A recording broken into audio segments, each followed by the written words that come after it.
From the University of Florida's College of Journalism and Communications, you're watching WUFT News. This is a WUFT News update. I'm Samantha Narson. And I'm Ophelie Jacobson. Thank you for joining us. The results are in. Cynthia Chestnut will fill the open at-large seat on the Gainesville City Commission. This was the runoff for the seat vacated by Gail Johnson. The race was close, with Chestnut winning by just over 200 votes. WUFT's Ethan Budowsky has more on the runoff results. Celebration on one side, gratitude on the other.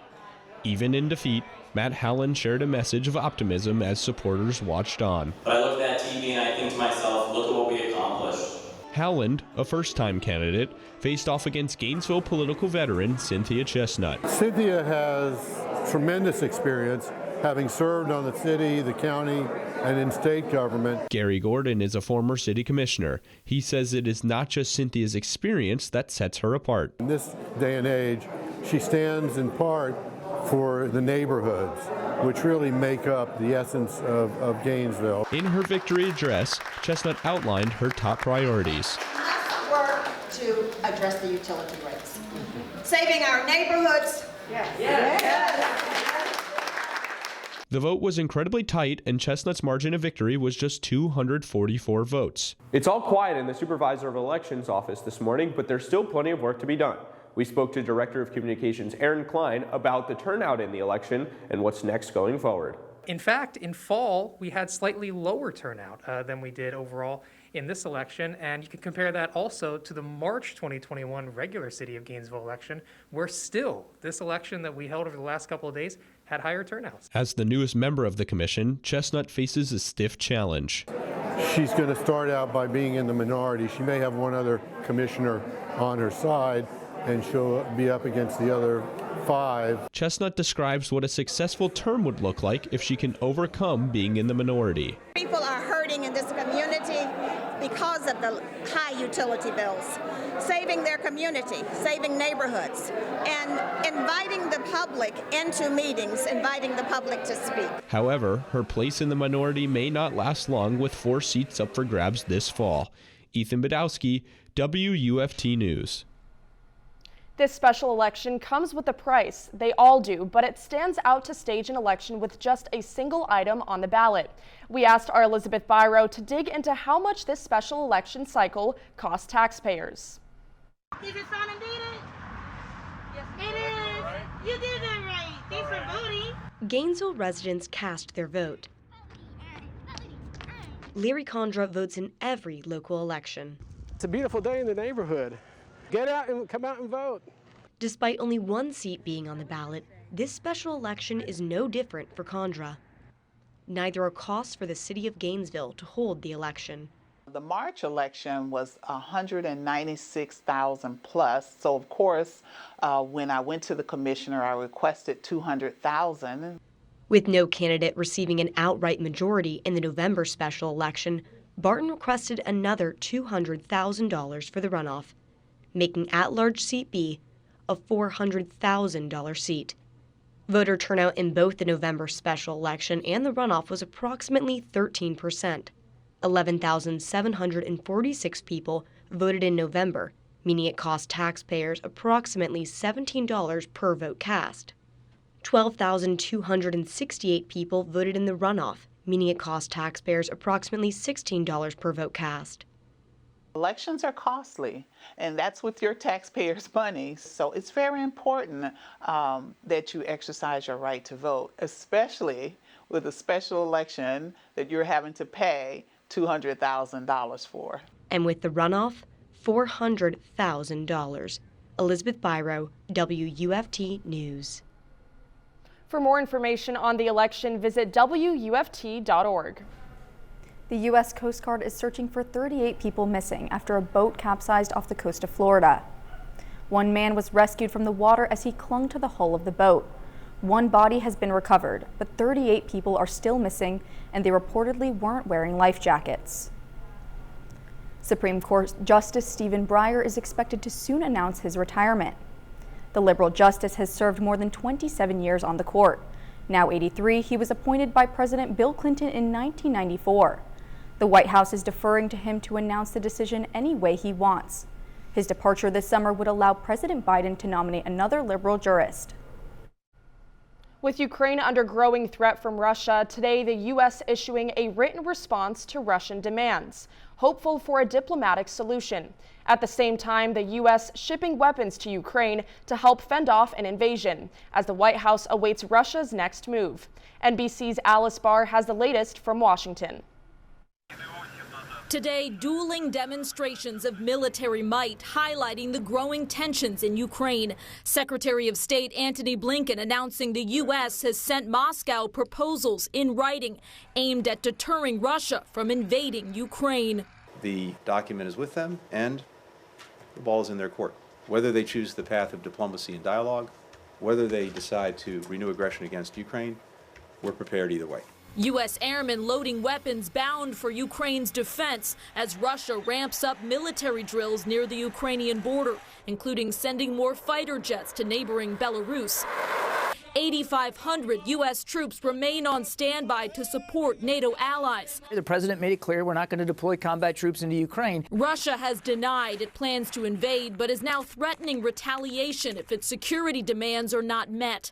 The U.S. has already warned some are unacceptable, including guaranteeing Ukraine will never enter the NATO alliance. Secretary Blinken would not share details of the new written response that President Biden helped prepare, but noted it clearly states the U.S. and allies' core principles and concerns. We also do lay out areas where we believe that together we could actually advance security for everyone, including for Russia. The U.S. holding out hope for diplomacy while preparing unprecedented economic consequences if Russia invades, including sanctions directly against Russian President Vladimir Putin, which he calls politically destructive but not painful. In Washington, Alice Barr, NBC News. It's still cool today, if not quite as cold as it was earlier this week. I agree. I've been able to go from wearing 3 layers to now just 2. And Ashley Weinstein joins us here in the Weather Center now. Ashley, am I ever going to get back to wearing just 1 layer? You definitely will one day, Ophelia, but I would take out that 3rd layer because temperatures are going to cool down quite a bit come the weekend. Right now we have this low pressure system dominating our area, and that will move offshore here in the next couple of days. But along with this front, we do have all of these spotty showers and cells popping up primarily along the coastal regions of the First Coast and the Space Coast. But we are seeing a lot of that activity here in central North Florida as well.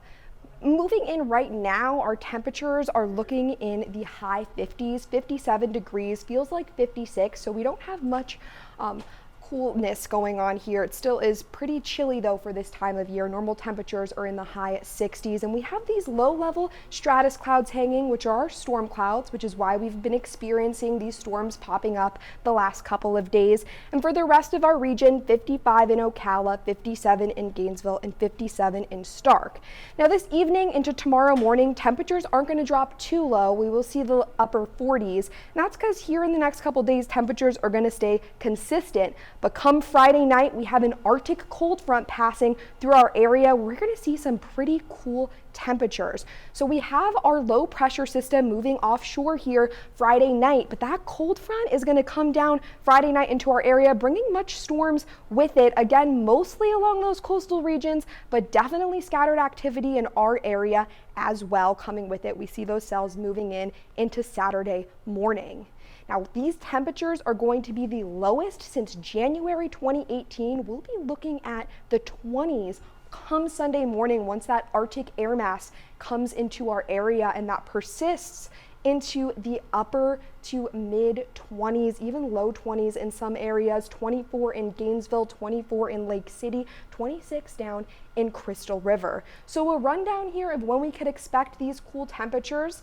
Again, that Arctic cold front passing Friday evening, and Friday night, wind chill is going to be in the upper teens to low 20s. If you have any sensitive plants and you have animals you keep outside, make sure to bring them in. And if you're going outside yourself, make sure you're dressed in the proper attire. Again, you might want to be pulling out that 3rd layer. And come the weekend, temperatures are going to be cooling. Again, which brings me to my 6-day outlook, where we see those temperatures could get down into the 20s Sunday morning, so make sure you're dressing in the proper attire. Now over to sports. Welcome to sports. I'm Julianna Reichenbach. Gator men's hoops is coming off a home win against Vanderbilt and a road loss against Ole Miss. Their newest challenger, the number 18 Tennessee Volunteers. The Gators have lost their last 5 games in Knoxville. Both teams, though, have gone 3-2 in their most recent games. Florida will look to emerging forward Jason Jatobo, who is filled in for leader Colin Castleton. Castleton remains out this game with a shoulder injury. Head coach Mike White says Jatobo has been a bright spot for the Gators. For 40 minutes, I thought Jason was really good. He's taking advantage of opportunities, of course. He's getting better. The game starts at 6 on ESPN2. On ESPN's Joe Lunardi bracketology, right now, Florida is the last team making the field. There's a small slate of high school hoops today. Ladies first. To tip things off, we've got 9-8 Westport at 7-4 PK Yonge. That game starts at 6:30. Then at 7, Ocala Forest, who's 1-19, takes on 12-4 Hawthorne. Girls districts begin next week. Later on the boys' side, North Marion battles Eastside at 7:30. Eastside is struggling with just 4 wins so far. The road North Marion team is 11-4. Meanwhile, at Santa Fe College, we've got a doubleheader. Both teams play against Florida State College in Jacksonville. The women start things off at 5:30, then the men follow up at 7:30. That's your quick look at sports. Now, back to the desk. Thanks for keeping up with WUFT News on Facebook. I'm Samantha Narson. And I'm Ophelie Jacobson. That's our time for now, but your Florida news is always on at WUFT.org. Have a great night.